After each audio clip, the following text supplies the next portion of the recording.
mais um vídeo aí de reflexão com o José Henrique aqui no meu canal, né? Quase todo dia eu tô postando vídeo, também, estamos de quarentena. Galera, eu não sei se você assistiu esse filme O Poço, é um filme muito legal para reflexão, viu? Muito bacana para uma reflexão mesmo. Porque assim, meu amigo, você assistiu O Poço quando você for almoçar ou tomar café da manhã, mas melhor. Ou quando você for para a mesa, café da manhã, almoço, na janta, você vai pensar, você vai refletir sobre o filme O Poço. Galera, esse filme é assim, nos traz, ele leva a gente a pensar, né, porque ele simboliza a utopia, o pecado, mas o filme em si tem alguns pontos que cabe a nós a nos levar a reflexão no dia a dia, né? Nosso lado egoísmo, né? No nosso ego, pensar só no seu ego e não pensar no próximo. Percebe que quando é lá de cima que vem a comida, né? A refeição, a ceia linda, belíssima, toda delicada, né? Você sabe que o Masterchef lá, vamos colocar assim, ele tem todo o cuidado com os alimentos, né? Com a comida, e desce degrau. Isso é interessante porque quando chega lá no 333, no 270, 250 andares lá embaixo, fica só a bagunça, né? Tudo bagunçado. Isso nos traz reflexão, né? Muitas coisas em reflexão, né? Como a nossa vida, né? A gente vê a refeição linda, depois uma bagunça. Você entra na sala de aula tudo limpo, quando termina o sexto horário, uma bagunça. Então a reflexão começa de cima, coisa legal, bem delicada, bem arrumadinho, depois se torna uma bagunça. O homem todo inquieto, né?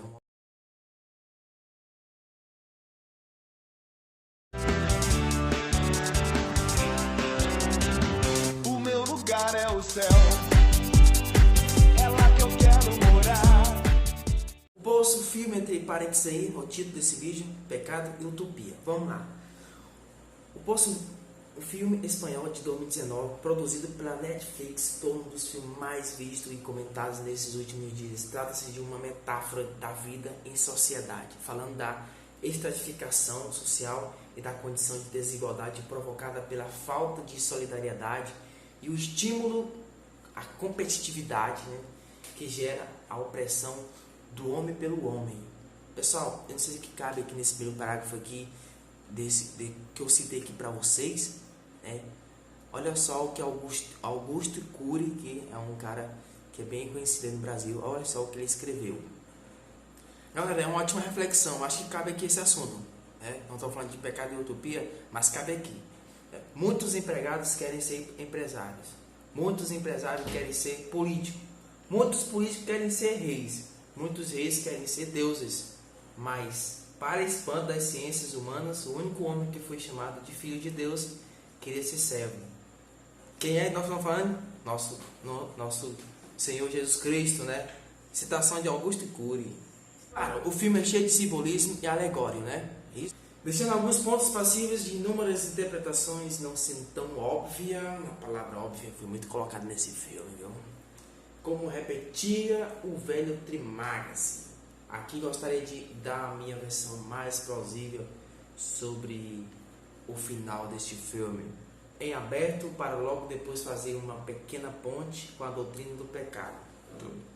Olha de vento. Pois bem, na prisão vertical, sobe e desce, que também parece ser uma espécie de experimento social. Pessoas do andar de cima comem um banquete, enquanto a plataforma desce por inúmeros andares. E nisso, por conta da ganância, a comida não chega em todos os andares. A cada mês, aleatoriamente, as pessoas são trocadas e podem acordar mais acima ou mais abaixo. Isso alimenta trocadilho não proposital, o individualismo daqueles que podem terem sido privados de comida por tantos tempos. Passam a comer e a estragar os alimentos como forma de dar o troco. É interessante, amigo, é interessante esse negócio, porque, por exemplo, a pessoa vai lá para 270, aí depois sobe lá por 27, ou 5, ou 30, aí a pessoa vai fazer birraça com aquilo que ele experimentou, né? Cara, é muito Muitas pessoas estão lá embaixo, estão lá em cima, estão lá embaixo, estão lá em cima. Então tem que valorizar o próximo, se serve. Luiz é dito pela personagem Imoguri, ex-funcionário da administração, que a comida daria para todos se cada um pegasse o necessário para a sua dieta diária.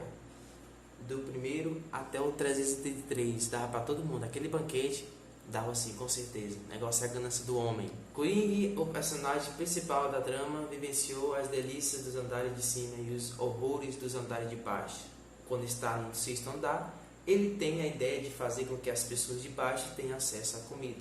Para isso, ele convence Bharati, aquele moreno, né, seu atual companheiro de confinamento, a racionar o banquete, utilizando da violência para que haja a revolução. Logo pelo seu pão ideal, eles entram em combate com muitos prisioneiros e matam um bom número deles. Um dos combinados diz que eles devem convencer as pessoas a utilizar a panna cotta, né, sobremesa italiana, né, aquela sobremesazinha, com uma mensagem levando a intacta ao andar de cima. Mas a estratégia de pedir com a educação não funciona e mais sangue é derramado. Então acontece isso muito, né? Eles queriam fazer acontecer, descer aquela sobremesa italiana até no último andar. A surpresa do filme é que no último andar eles pensaram que não tinha mais ninguém, né? Quando estava no 330 não, 320, 310, 315, quando chegou lá, quando chegou nessa etapa de 300, não tinha mais ninguém, né? E foi descendo, mais ninguém, porque obviamente as pessoas já estavam todos mortos, muita gente se suicidava, enfim, acontecia muita coisa. E no último andar estava lá a meninazinha, a filha daquela mulher. Ao chegar ao 333, Kuring e seu parceiro encontram uma criança suposta filha daquela outra prisioneira que vivia a descer os andares diariamente. Então eles dão para ela a panna cotta e dizem que a menina é que é a mensagem. Ele deu uma sobremesa italiana para a menina. O filme termina com essa menina na plataforma em ascensão, sem mostrar o que acontece no final. Mas será que não mostra mesmo? Agora, o que é mais interessante nesse filme, analisando quando eu estava assistindo, quando eu assisti até o final, é que se ele sabe que aquele negócio que desce, né, que não sei dar um nome específico para ele, né? Interessante que não tem nenhuma válvula, é solto, né? Aquele elevadorzinho que desce com a comida, ele vai até no 333. As pessoas, por que nunca alguém pensou assim, né? A curiosidade minha. Eu vou descer até lá embaixo, aí quando for subir eu subo junto, né? Que todo dia não tem o alimento, todo dia não desce o alimento. Então, por que nenhum dos personagens pensaram de descer e quando estiver lá no 303 tem um período que sobe, né? Sobe tudo de uma vez. Então, a pessoa pensar eu vou subir agora, eu vou ficar lá, eu vou ficar até 303 no último andar, sei lá, e vou subir para mim ficar livre, para mim subir ao primeiro andar. Ninguém parou para pensar nisso, né? É uma curiosidade minha, viu? Para mim, a menina era apenas uma ilusão de Kuring, ele estava morto e o que subiu não foi a menina, foi a sobremesa. Há uma cena um pouco antes que mostra o chefe brigando com os seus confeiteiros por ver que a panna cotta estava com um cabelo, enfim, um detalhezinho da mesa, né, da ceia. Seria para ele a panna cotta voltou porque ninguém quis comê-la com nojo do cabelo. Imagina, as pessoas estavam passando fome, né? E a própria Imoguri já havia dito que não entrava criança na prisão e que quando ele fez o cadastro da suposta mãe, ela entrou sozinha, portanto apenas um ukulele. Sendo assim, nada mudou na mecânica do lugar.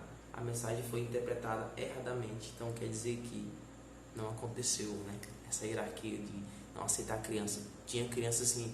Eu confesso para vocês que no começo do filme eu acreditava que não tinha criança, que era a mulher que estava, sei lá, com psicológico desequilibrado, mentalmente, sei lá, estava doentia, a mentalidade, a mente dela, né? Então, imaginei que ela, não, isso aí é ilusão na cabeça dela, a fome ultrapassou tudo, né?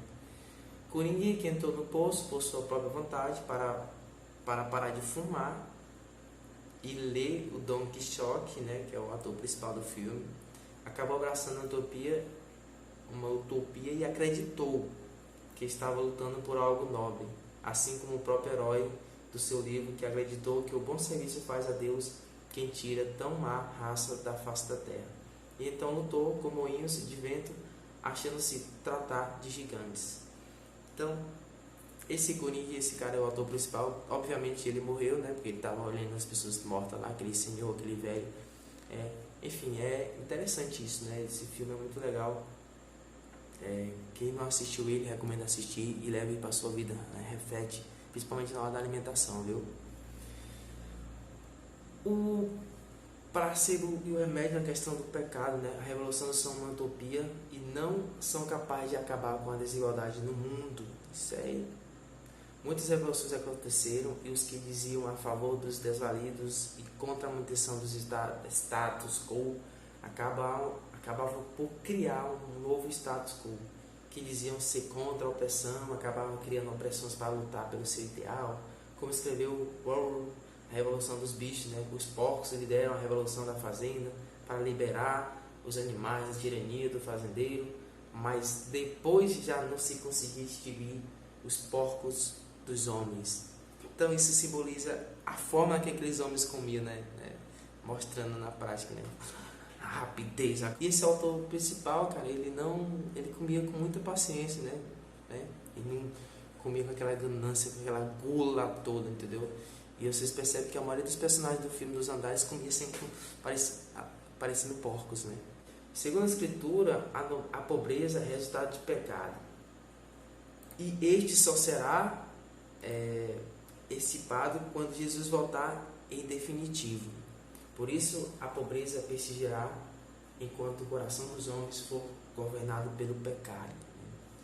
No relato da queda, em Gênesis 3, há uma maldição que recai sobre o homem. A terra torna-se hórtil, produz espinhos e abrolhos. O homem terá que se esforçar para conseguir o seu sustento.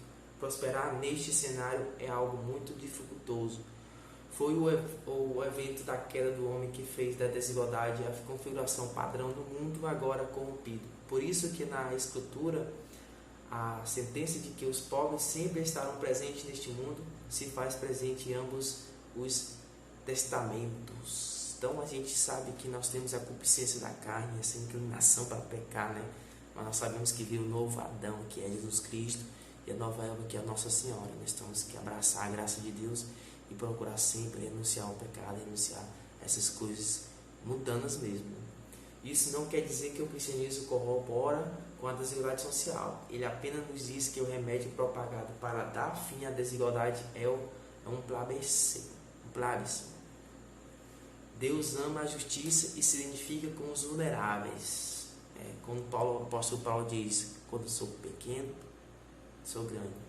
Melhor dizendo, quando sou fraco, sou forte, né?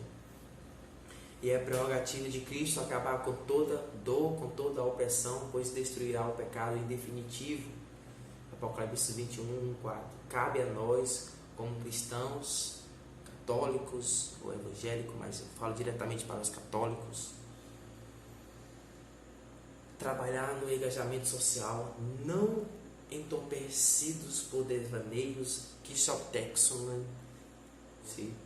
mas com o prisma do Evangelho, enxergar o necessitado com olhar de misericórdia e servir como Cristo que veio para servir e não para ser servido.